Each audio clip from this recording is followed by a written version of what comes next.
네, 안녕하세요. 여러분들의 구독과 좋아요로 이 채널이 유지되고 있습니다. 네, 영상 속도는 1.5배를 추천드리는 바이고요. 네, 이번에도 어떤 소식이 나왔는지 같이 한번 내용을 보도록 하겠습니다. 네, 해당 출처는 소수몽키님 내용에서 한번 인용을 해서 좀 설명을 드리려고 이렇게 한번 또 준비를 해 보았는데요.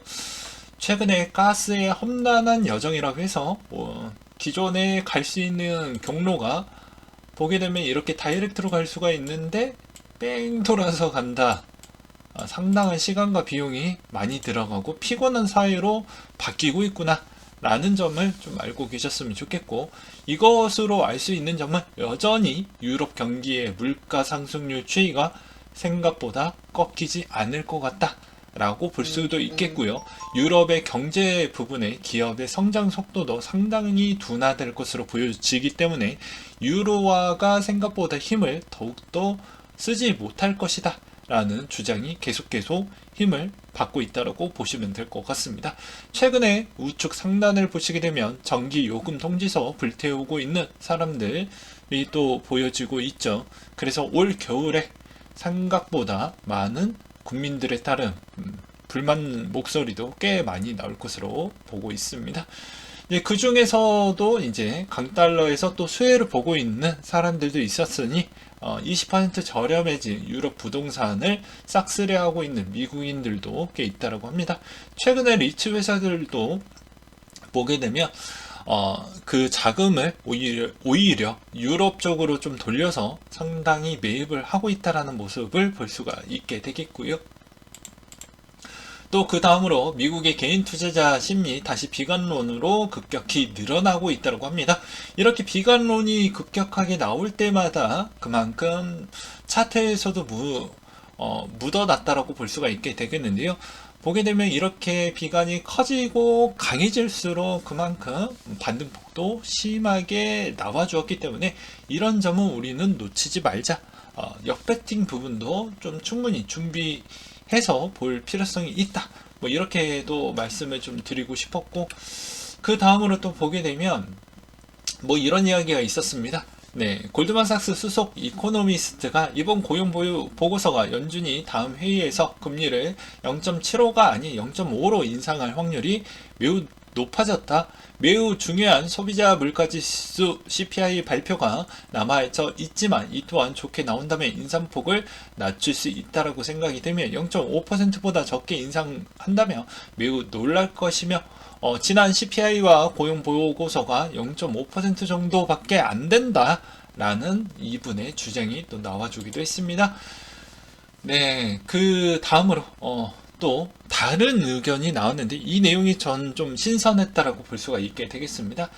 이제 메파의 블러드 총재가 공개적으로 75bp 인상을 주장을 내비치기도 했었는데요. 9월달 같은 경우에는 QT도 이제 들어가고 있죠.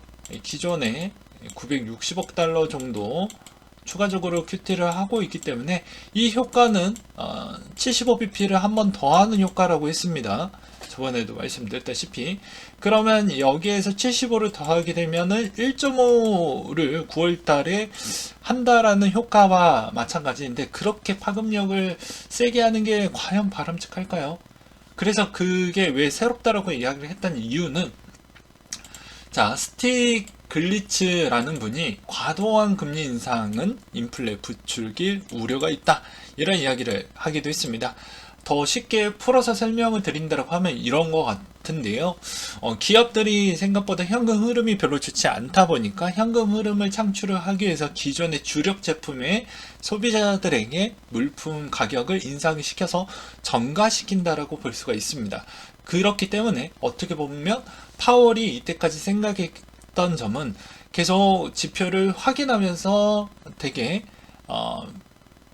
민불 형태로 간다라는 건 다 이유가 있었구나 라는 걸 또 느끼기도 했었거든요. 왜냐면 그만큼 금리 인상에 있는 속도를 빨리 함으로써 물가를 잡겠다고 했지만 오히려 역행으로 물가를 더 올리게 되는 힘을 더욱더 가중처를 줄 수가 있다라는 것입니다.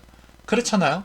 그래서 어느 정도만큼만 천천히 올리는 게 이분의 이제 생각인데, 주변에서 이제 분위기를 그렇게 해야 심리적으로 빨리빨리 물가가 꺾일 것이니 약간의 립 서비스가 중간에 좀 들어가져 있다. 그래서 여러분들도 이 립 서비스에 있는 이 생각을 좀 단절을 해놓고 진짜 이 숨은 의도가 무엇인지를 명확하게 잘 파악을 하시면서 투자에 임하셨으면 좀 좋겠고요.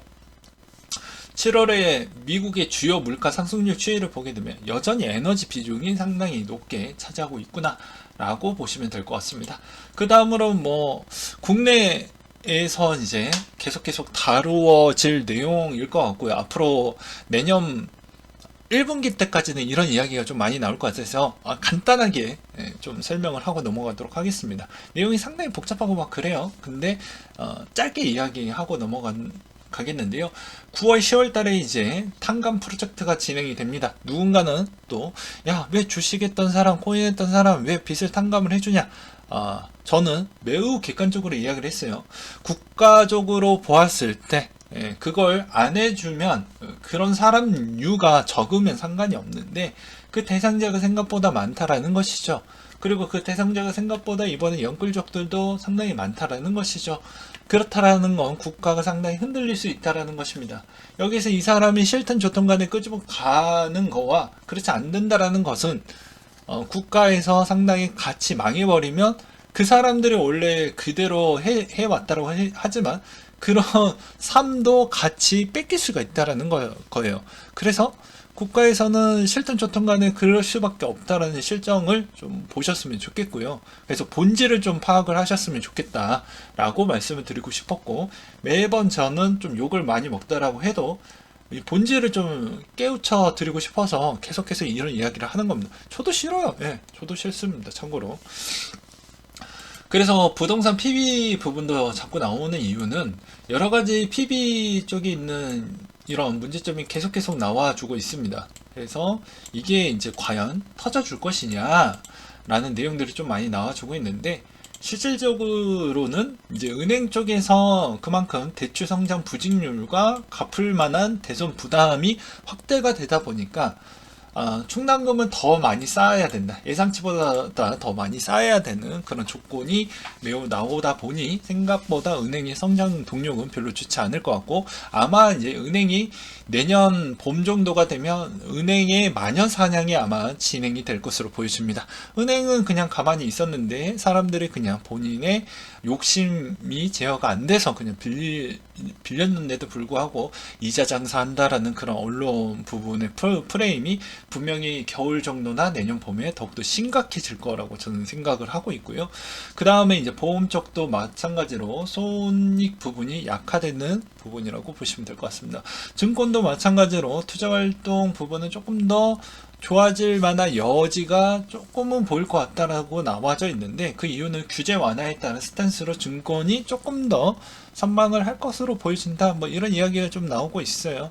그래서 이런 점도 좀 참고를 하셔라. 참고로 이제 부동산 쪽이 내년부터는 본격적으로 꺾이게 될 것으로 저는 좀 보고 있기 때문에 이런 점도 좀 보셔라. 그렇기 때문에 코인에 들어갈 수 있을 만한 국내 자금은 생각보다는 좀 적을 것 같다라고 저는 말씀을 드리고 싶고요. 그 다음에 메타 공주에 따른 새로운 소식이 좀 나온 게 있었습니다. 보게 되면 인수인계를 받고 있는데 생각보다 인수계약서에 도장을 찍지 못하고 있는 그런 문제점이 좀 있다라고 나와주고 있고요. 그 다음으로 이제 우리가 흔히 매번 보이고 있고 잘생긴 주기현 대표와 그리고 보게 되면 이호석 이사의 이런 영상에서 나왔던 내용의 핵심의 부분을 또 보게 되면 뭐 이런 내용들이 좀 나와준 게 있었습니다. 뭐 마이애미에 들었던 해외 기관들에 따른 움직임을 보았더니 아무래도 스테이블 코인의 육성으로 인해서 코인이 생각보다는 나쁘진 않은 것 같다 라는 그런 내용으로 일단은 이분은 그렇게 좀 보고 있었고요. 그 다음에 이제 트래피가 바라보는 디파이 기준을 또 보았을 때도 기존 문제의 블록체인은 해결 가능할 수 있다. 그러니까 약간씩 문제점을 조금씩 해결해 나가면 이것도 보석이 될 수가 있는데, 이 보석을 그냥 버리기에는 아깝죠. 그래서 어느 정도는 충분히 좀 보완을 해가면 꾸준히 성장할 수 있을 만한 시장이라고 보고 있다. 그 다음으로 블랙락이 준비하고 있는 것들을 보게 되면 전통 금융사들과 크립토 업체 간의 협력 기회를 증가를 하고 있으며 크립토 투자에 따른 기간도가 인정하는 기준과 수립이 좀 보여진다. 그리고 크립토 콘트는 크립토 투자에 대한 가치평가 기준을 마련을 하려고 하는 것 같다. 크립토 전망은 현물 ETF 승인은 좀 어려울 것 같고 3년 텀으로 투자를 시작하는 게 좀 맞지 않겠냐라는 내용이 또 나와주기도 했습니다. 이오스가 이제 9월 21일 기준으로 이제 하드포크 진행이 돼서 이제 공식 이름은 엔텔로프라고 일단 나와져 있고요. 그것으로 인해서 최근에 좀 급등을 보여주기도 했습니다. 이 코인을 받기 위해서인 것이죠. 이거는 뭐 과거에도 여러 번이 있었기 때문에 참고만 하시길 바라겠고요. 그 다음으로 단기적으로 거래소 유지 물량이 증가 중이라는 점은 실시간 방송에서도 말씀을 드리기도 했습니다. 그만큼 방향성이 나오지도 않고요. 거래량도 요새는 좀 잘 나와주지 않으면서 오히려 이상한 점은 선물 쪽에 대기 타고 있는 물량이 생각보다 많다라는 것입니다. 그러면 어느 순간 롱이 됐든 숏이 됐든 방향성이 나온다는 것이기 때문에 추석 이전에는 여전히 별로 좋지 않았던 모습이 있었기 때문에 그 점을 좀 참고하시고, 그 다음에 추석 이후 때부터 좀 보긴 하겠지만 추석 이후에 이슈가 좀 많이 있었기 때문에 이런 점을 좀 고려하셔라 라고 말씀을 드리고 싶습니다. 네, 결론은 총 정리를 해드린다고 하면 여러분들은 이제 공통된 위험자산, 주식하고 코인 부분이 이번에 금리로 인해서 여러 가지 문제점을 많이 받고 있는데요. 어차피 이 금리라는 것도 더 올릴 것이다 라는 그런 공포감이 지금 사로잡히는 것보다 아까 역발상으로 어떠한 분께서 그런 이야기를 또 하기도 했죠. 금리를 너무 가속도를 높이게 되면 기업들도 살아남으려고 하다 보니까 파산 당할 수는 없잖아요. 정가를 하는데 그게 오히려 물가를 더욱더 올리는 가중치를 줄 수 있는 부분이 있으니 모든 건 연준이 적당히 미들급으로 계속 가야 된다라는 게 이번에 포인트라는 걸 절대 잊지 말라는 것입니다. 그래서 주변에서 자꾸 분위기를 그렇게 가는 건 심리적으로 그렇게 해야 물가가 빨리 잡힐 것이라는 게 보여지니까 그런 액션에 우리는 좀 넘어가지 말자라고 다시 한번 말씀을 드리고 싶고요. 전략적으로는 아직도 현금이 만약에 있다고 하면 저는 웬만하면 추석에 들어가는 그 시점 대비부터 분위기를 좀 보고 그 다음에 선물에 있는 롱과 숏 포지션에 따른 부분과 펀딩비를 좀 교차하면서 보시길 좀 추천을 드리도록 하겠습니다.